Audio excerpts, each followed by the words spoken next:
अच्छा ठीक है।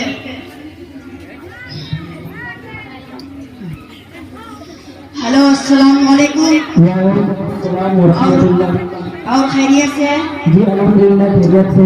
मैं राजधानी आ गया हूँ, किधर आना है? टावर के पास आऊंगी, मैं वहाँ खड़ा हूँ। अच्छा ठीक है। अस्सलाम वालेकुम। वालेकुम अस्सलाम। अभी जो मेहमान आने वाले थे आएंगे। अच्छा ठीक है घर के अंदर बैठा है। अमन और ध्यान कहता भाई को जल्दी घर में जाने को बोलो। चलिए जनाब चलिए। अस्सलाम वालेकुम। वालेकुम अस्सलाम। अस्सलाम वालेकुम। वालेकुम अस्सलाम।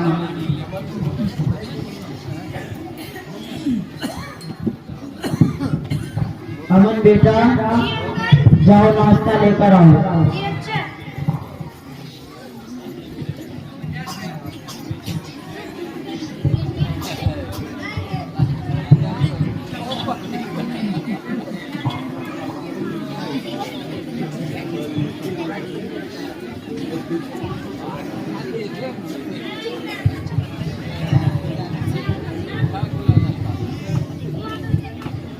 लो भाई जान भी आ गए।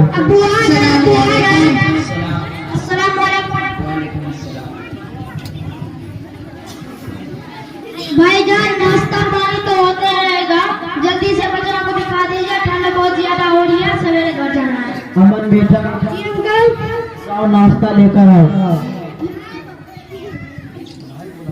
तो जाओ भैया को बुला कर लेके आओ। जी अच्छा।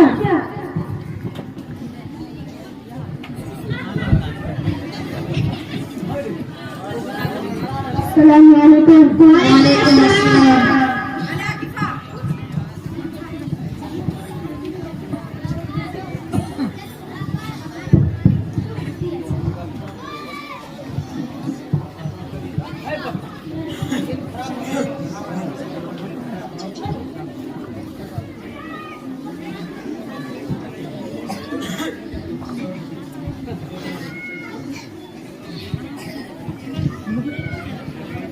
ये लो बेटे रख लो। अस्सलाम वालेकुम। वालेकुम सलाम। माशाअल्लाह बच्चों को हमें पसंद है। और बताइए कुछ लेन देन? अरे नहीं भाई ऐसी कोई बात नहीं है, हम लोग तो सादे लोग हैं और पिछले साल भी हम लोगों ने एक शादी ऐसे ही की थी। हाँ हाँ बहुत अच्छा। हाँ बात तो आप ठीक कह रहे हैं, लेकिन हमें 2 दिन की मोहलत दीजिए, हम लोग आपस में मशवरा कर लें। अच्छा ठीक है। अरे भाईजान क्या हुआ, लड़के वालों ने कुछ बताया? नहीं अभी तक तो कोई खबर नहीं आई है। अच्छा फोन दो करो। अच्छा ठीक है।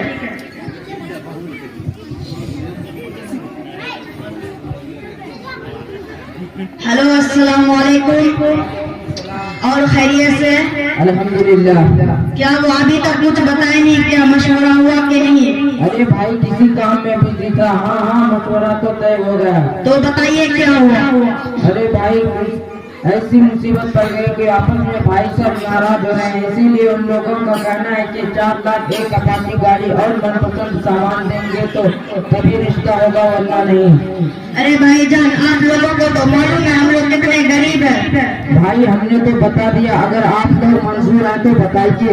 अरे भाई इतना तो बहुत ज्यादा हो जाएगा, थोड़ा कम कर दीजिए। भाई हमने तो बता दिया, अगर आप लोग मंजूर है तो बताइए। अच्छा ठीक है। अरे भाईजान उन लोगों की तो बहुत ज्यादा मांग है, 4 लाख एक अपाची गाड़ी और मनपसंद सामान मांग रहे हैं। ऐसा लग रहा है कि बाप ने कमा कर रख दिया। कहीं से तो इंतजाम करना पड़ेगा। रुको मामू को फोन करता हूँ। अच्छा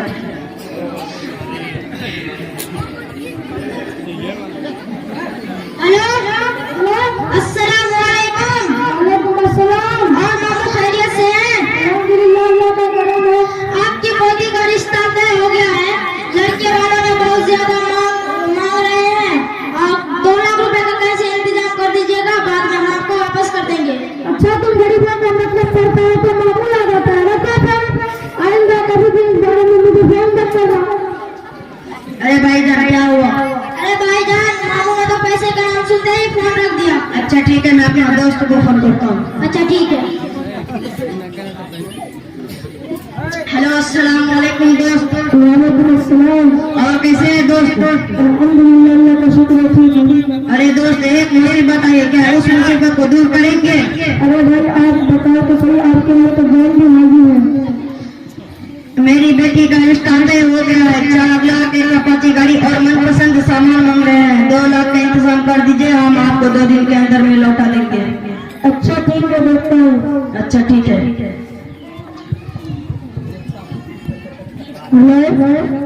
हेलो अस्सलाम वालेकुम, क्या हुआ दोस्त?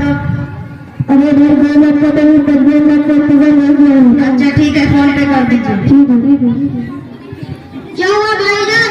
1.5 लाख का इंतजाम हो रहा। अच्छा लड़के वाले का फोन करिए। अच्छा ठीक है।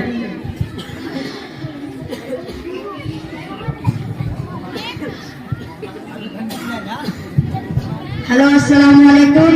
वालेकुम अस्सलाम। और खैरियत से है? अल्हम्दुलिल्लाह। पैसे का तो इंतजाम हो गया है, जल्दी से शादी की तारीख तय कर लीजिए। अच्छा ठीक है, फरवरी की 2 तारीख तय कर लीजिए। हाँ हाँ, एक बात और ध्यान में रखिए, जब हम लोग बारात में जाएंगे तो सिर्फ खस्सी खाएंगे, उसके अलावा कुछ भी नहीं। अच्छा ठीक है। अस्सलाम वालेकुम।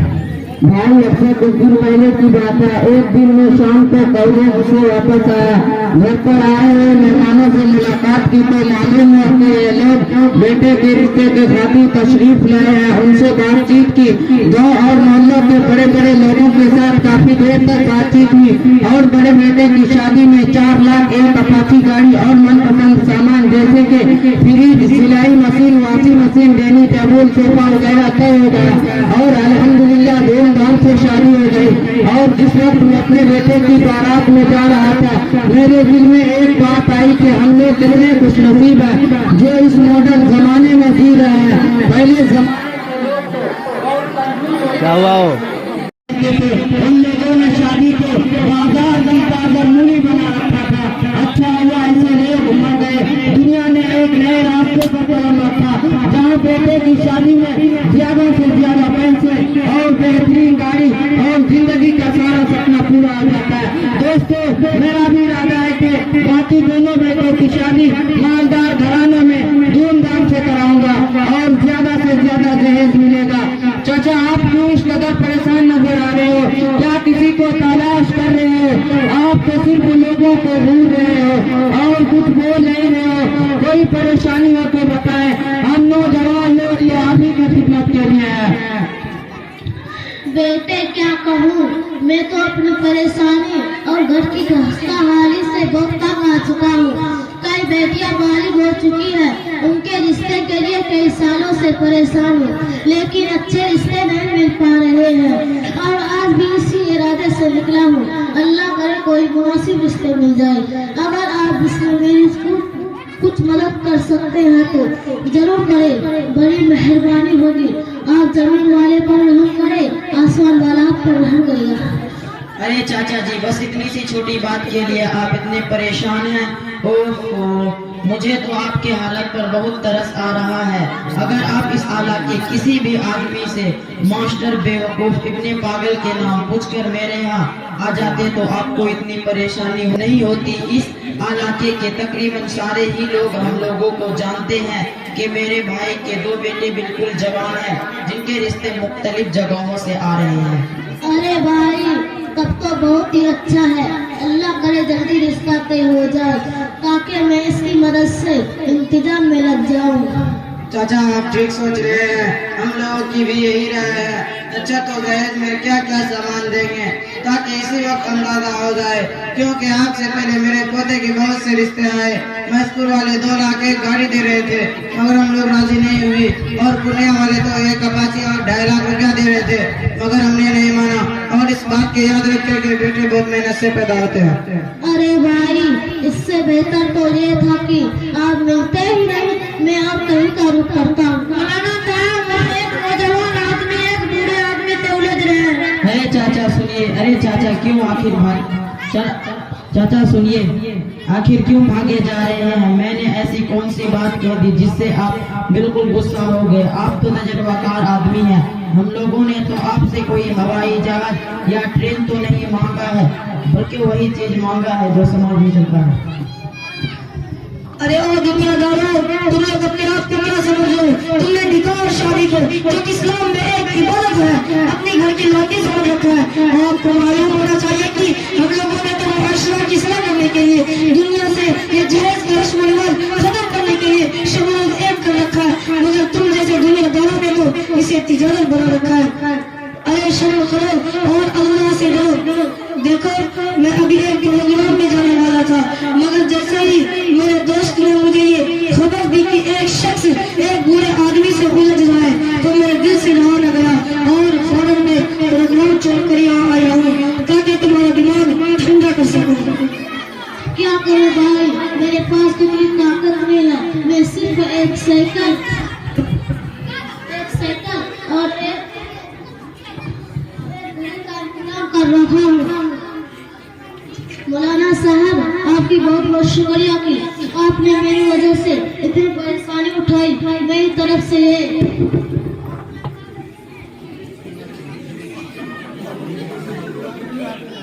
मौलाना साहब, मेरी तरफ से ये 10 रुपए चाय पीने के लिए रख लीजिए और मेरी बेटी के रिश्ते किसी अच्छे लड़के से करवा दीजिए। अरे चाचा, थोड़ी देर खामोश है, इधर उधर की बातें ना करें। मुझे जरा इन मौलवी साहब से कुछ जो बड़े तेज से बात करना है। मौलाना साहब, आपका जो बात करने का तरीका मुझे उससे सब तकलीफ हुई है।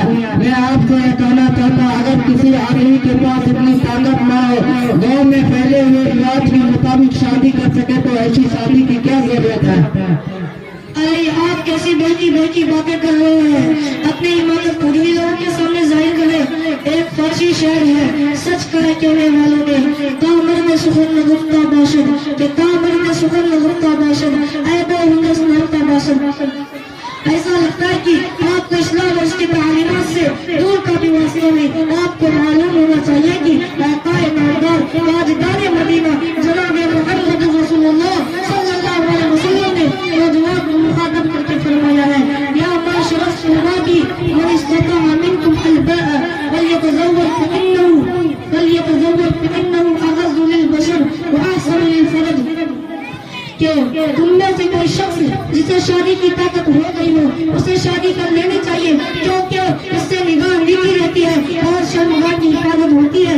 एक और हदीस में फरमाया, मन कान मुस्लिम लिअन्नी यतज़व्वज व इन्न लिअन्नी यतज़व्वज सुम्मा लम यतज़व्वज फलैसा मिन्नी। कि तुम में से कोई शख्स जिसे शादी की ताकत हो गई हो, उसके बावजूद वो शादी न करे, वो हमें से नहीं है। तमाम हदीस को आप सामने रखकर आप जरा अपने दिमाग में मुंह डालकर सोचे कि जो बातें आप कह रहे हैं वो हदीस से मिल रही है।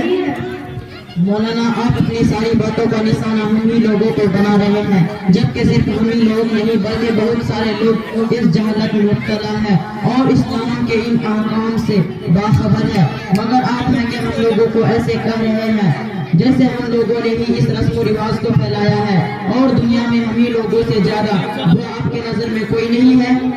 मेरे भाई साहब, ये आप बिल्कुल सच कह रहे हो, ये तो मेरी दिल को लगी है और सिर्फ मैं तो नहीं, पूरे सामाईन आपकी बात को पसंद कर रहे हैं। क्यों भाइयों, मौलाना साहब ठीक कह रहे हैं। मेरे भाई, आप नाराज मत हो। मैं सिर्फ आप लोगों को ही नहीं बल्कि एक हकीकत का इजहार कर रहा हूँ। आप लोगों के जरिए आवाम को एक पैगाम दे रहा हूँ कि मेरे जिंदगी के हाथ में निकाह जैसा आसान चीज को दुश्वार बनाकर रख दिया है। मुआशरे में ये रुझान आम होता जा रहा है कि शादी नौकरी और अहदे पर मौकूफ समझी जाए। इसके नतीजे में निकाह पर जो असर पड़ रहा है वो बिल्कुल वजह रशम की तरह अलग है।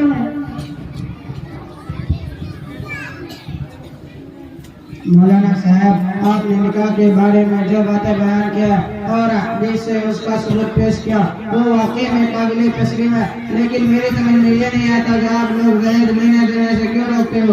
इतने में तो फायदे ही फायदे हैं और फिर कौन नहीं चाहता उसकी बेटे और दामाद को साली जिंदगी बसर करे। इस जैसे को ढेर रुपये और दुर्बल हो सकता है जो दामाद को एक पुरानी सी साइकिल और घटिया घड़ी में खुद भी तंगी की जिंदगी गुजारता है और अपने रिश्तेदारों को तंगी में रखना चाहते हैं। जब हमारे पास इतना पैसा ही नहीं, हम डाका डालकर चोरी करेंगे, आपके लिए पाछी का इंतजाम करेंगे, हम किसी गरीब लाचार के यहाँ शादी कर लेंगे, वो ठीक है, मगर चोरी और डकैती नहीं करेंगे।